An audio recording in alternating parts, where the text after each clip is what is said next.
Hi everyone, welcome back to my channel. Hope you're all doing well. Today's tutorial is on this look right here. I'm very inspired by bright colors and getting out of my comfort zone. I definitely don't play around with color enough. When I'm working on clients, I'm always going that step further to make things fun and exciting. But for myself, I'm all about neutral, tan, browns, that kind of thing. So I'm getting outside the box a little bit for myself, and I came up with this look today. It's not hard to achieve at all, but it's definitely a eye-catching look, I think, and I added some false lashes that definitely amp things up a little bit. So if you want to see how I created this look, keep watching. We're going to go in with the NYX Jumbo Eye Pencil. This is in the shade Milk. It's a pure white matte shade. I like this as just a base to any eyeshadow look, particularly brighter colors, and I just kind of put that on messy. And then I blend it with my finger. And we're actually gonna blend it higher. Cover up that veining. These jumbo pencils don't completely dry to a powder finish. It does feel a little tacky. So you always want to go in and set with a powder. I'm gonna go into my Makeup Academy palette. And there is a white shade. You can use a translucent setting powder that you use for your face and do this. But I'm going to go in and use the white shade here. I'm just going to pack that all over the lid. This is just going to help us blend our colors. And it won't skip or anything like that from the tackiness of that jumbo pencil.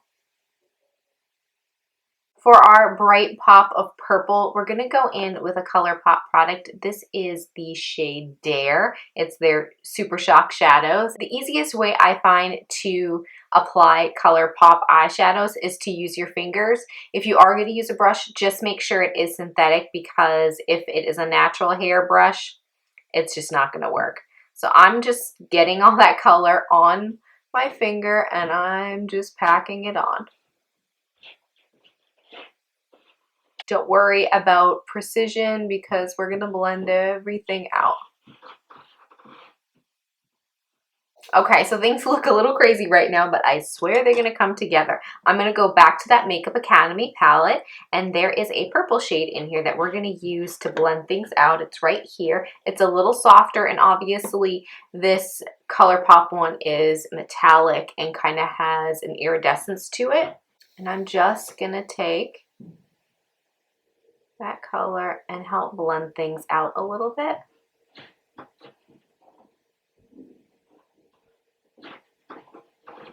To add a little bit of dimension and give more of a rounded look to the eye, I want to brighten the center, and I'm going to go in with that white shade that we used to kind of set that jumbo pencil, and I'm just going to tap that in the center and just blend it out. There's a navy shade here in this palette, and I'm going to go in with that color right here and use that to deepen out the crease a little bit in the outer corner, just to add some definition. I'm just slowly building up, but I'm creating a very round shape. I'm not taking it out. I'm just following the shape of the eye.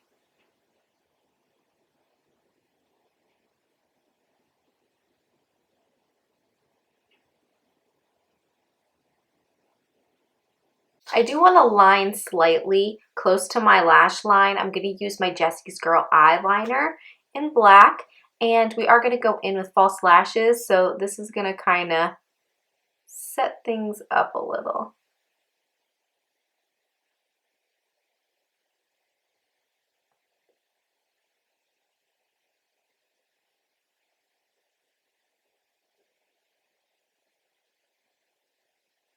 We are going to apply false lashes, but I do want to go ahead and curl and put on some mascara.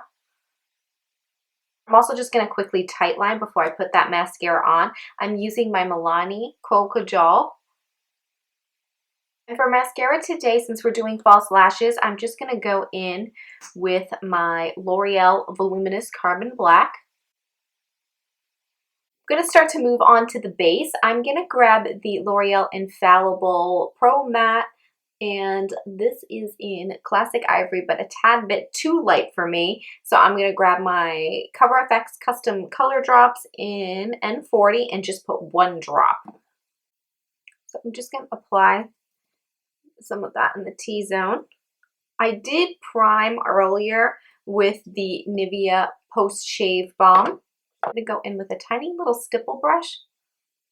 I'm going to work that into the skin this way.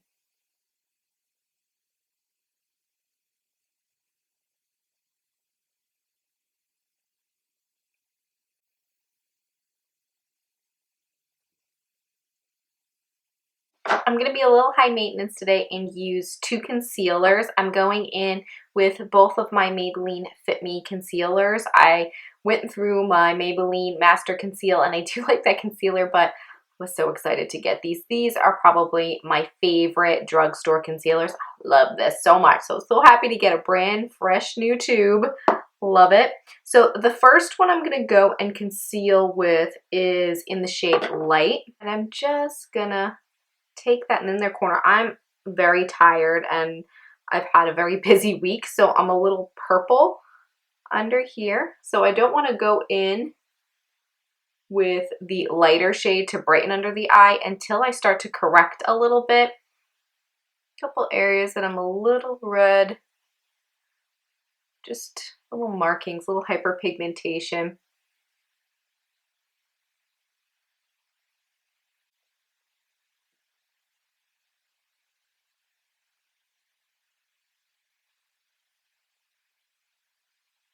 I always feel like I'm going to poke myself in the eye with the stipple brush. So I'm going to go in with my Morphe E7 and just make sure that's blended out. And then the areas that I want to be a little brighter, the center of the face, I'm going to go in with Fair, and I'm just going to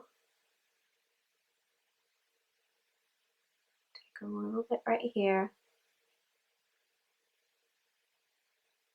I like doing that because it's not just the under eye that's brightened. Everything looks uniform. I'm going to go in with a little eyeshadow brush to blend that out.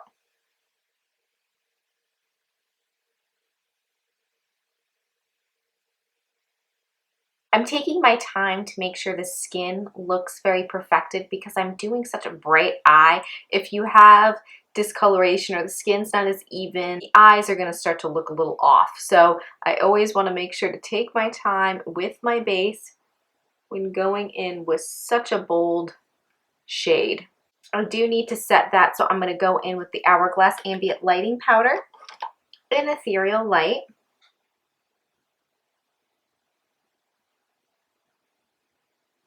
Because that foundation is a demi matte, it definitely doesn't necessarily need to be set with a powder, so I'm not going to do that. I just set the T-zone and I'm going to warm up my face. I'm going to grab the NYX Matte Bronzer in the shade Light. I'm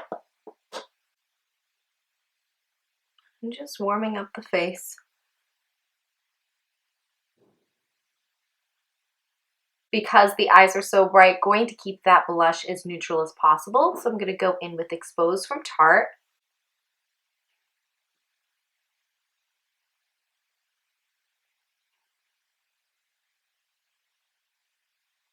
For highlighter today, I'm going to go in with one that I never use. It's the Fergie Wet n Wild. This is in the Reflect Shimmer palette one. It's gorgeous. If you want a warm highlighter, pick this up. It's huge. It's gorgeous. Let me do a swatch. That's it right there. So I'm just going to grab a fan, and I'm not going to go too heavy-handed with this. I'm just going to take that.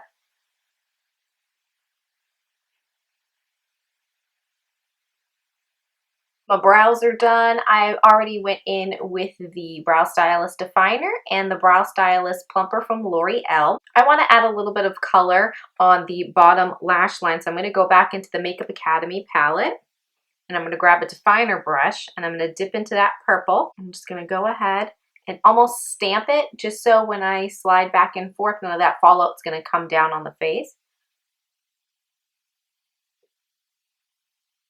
I'm just stamping and then gliding, just to make sure no fallout happens. I feel like I can never say complete sentences when I'm doing something on my face. I'm going to get a tiny little definer brush and I'm going to dampen it with a setting spray. And then I'm going to go in with the ColourPop shadow. I'm just going to see if I can pack some on. So we definitely got some color.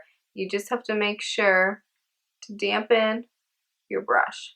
Go ahead and finish the bottom with mascara. I'm using the NYX The Skinny Mascara. And for lips, we're going to keep it nude with a little bit of gloss. So I'm going to go in with the Covergirl lip liner in Seduce. I'm going to top that off with some gloss. I'm going to grab the Buxom Full On Lip Polish in Sophia. You can leave the look just like this, or you can add some false lashes. So I'm going to do that now and I'll be right back. So I've gone ahead and I applied my lashes. I will be posting a video of how to apply false lashes if you are interested in that step. But for the ease of this particular tutorial, I just skipped that altogether and applied them off camera. And our last step is, of course, maybe using a setting spray. You don't have to do that step. I'm actually not going to use a setting spray. I'm going to use my Pixie Glow Mist. I know that this foundation is a little bit drier on me, so I want to go in and add a little bit of moisture. So I'm going to go ahead and spray this. And that's the completed look. I'm just into trying some fun things lately and provide some fun tutorials for you guys to see. This look, I think, would look gorgeous on somebody with hazel brown eyes. Oh, it would look stunning. I don't think it necessarily looks bad on someone of my tone and skin color, that kind of thing. I just don't prefer it as much on myself. But it's always fun to try some different things. Let me know in the comments below if you like me getting outside of my box and trying some new things. I'm definitely trying to put some different content out there. I get stuck in a little bit of a rut with my neutral tones. It's hard to do that, so I want to bring some brightness and some new techniques to you. I hope that you liked this look. Don't forget to give the video a big thumbs up if you do, and of course, if you haven't subscribed, you know where that button lives. Thank you so much for joining me, and I'll see you in my next one. Bye!